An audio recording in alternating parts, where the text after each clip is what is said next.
Bonjour à tous et bienvenue sur Léa Sophrologie.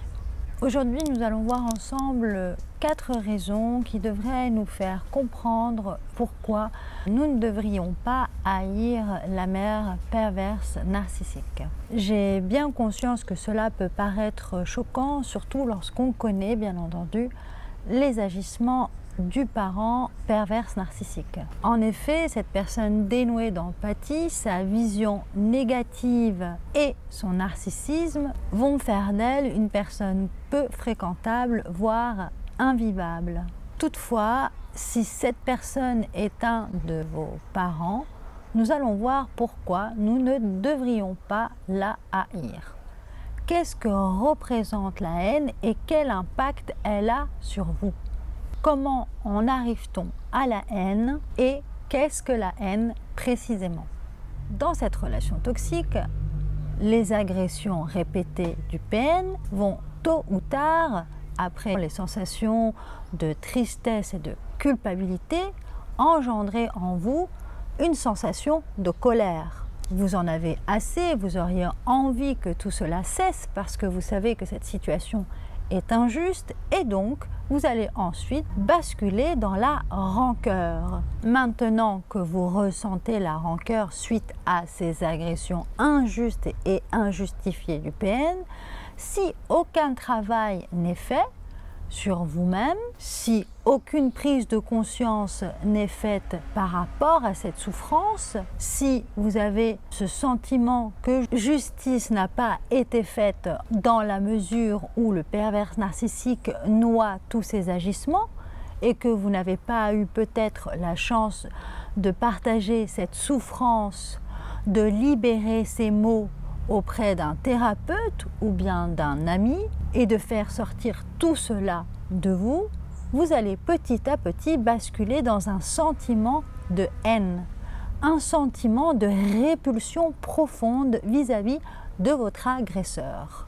Alors vous voyez, même si par rapport à ce cheminement, ce sentiment paraît finalement justifié ou normal, nous allons voir ici à travers 4 raisons pourquoi vous ne devriez pas haïr votre agresseur qui est ce pervers narcissique. Raison numéro 1, lorsque vous êtes dans ce sentiment de haine, vous êtes dans un état psychologique qui vous nuit d'abord à vous-même. Ressentir cette émotion au quotidien, c'est douloureux et fatigant. Physiquement et psychologiquement, vous êtes dans un état altéré qui vous empêche finalement de vivre votre quotidien de façon sereine, au mieux de vos capacités. Que vous le vouliez ou pas, même si de prime abord ce sentiment paraît justifié, sachez qu'il vous pompe en termes d'énergie psychologique et physique.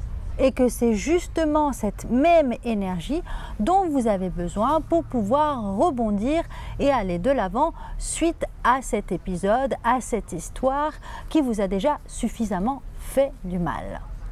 Raison numéro 2.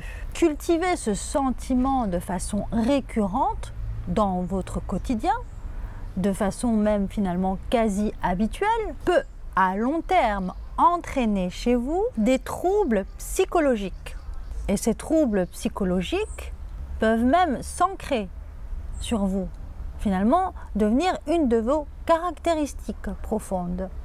Et ces troubles peuvent se traduire par un repli sur soi, une méfiance accrue et exagérée envers autrui, puis peuvent être des leviers vers la psychose, la paranoïa, la dépression, parce que c'est pas agréable de vivre avec ces sentiments et ces émotions au quotidien, et peuvent également vous conduire vers des idées noires et peut-être même des idées suicidaires. Raison numéro 3 pour laquelle vous ne devriez pas haïr votre parent perverse narcissique, c'est que haïr votre parent perverse narcissique reviendrait à vous haïr vous-même, ou du moins haïr votre histoire. Oui, c'est vrai, cette histoire a été injuste, oui, cette histoire a été douloureuse, mais que vous le vouliez ou pas, elle fait partie de votre histoire. Acceptez-la puis laissez-la partir. Même si la mère perverse narcissique a tout fait pendant votre relation pour vous nuire et vous détruire, elle vous a tout de même, malgré tout, c'est peut-être la seule chose de bien qu'elle aura faite, elle vous a donné la vie. Et maintenant, si vous arrivez à dépasser toute cette souffrance, toute cette injustice et tous ces ressentiments, vous allez enfin pouvoir vivre la vie telle que vous la désirez.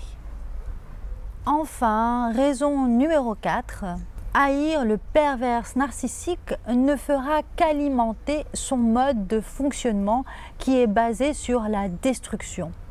Donc, le fait que vous le haïssez, déjà, ça ne lui fera rien du tout. Il sera totalement hermétique à cela, ou peut-être même, au contraire, il trouvera un certain plaisir, puisqu'il sait que vous souffrez réellement de cela, et que ça vous pourrit votre quotidien.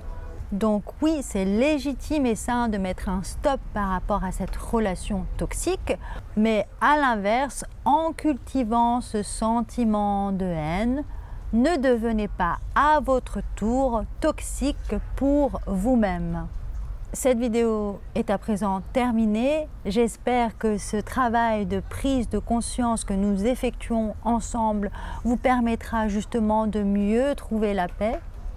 N'hésitez pas à liker, à laisser des commentaires et à vous abonner. On se retrouve très bientôt. En attendant, prenez soin de vous.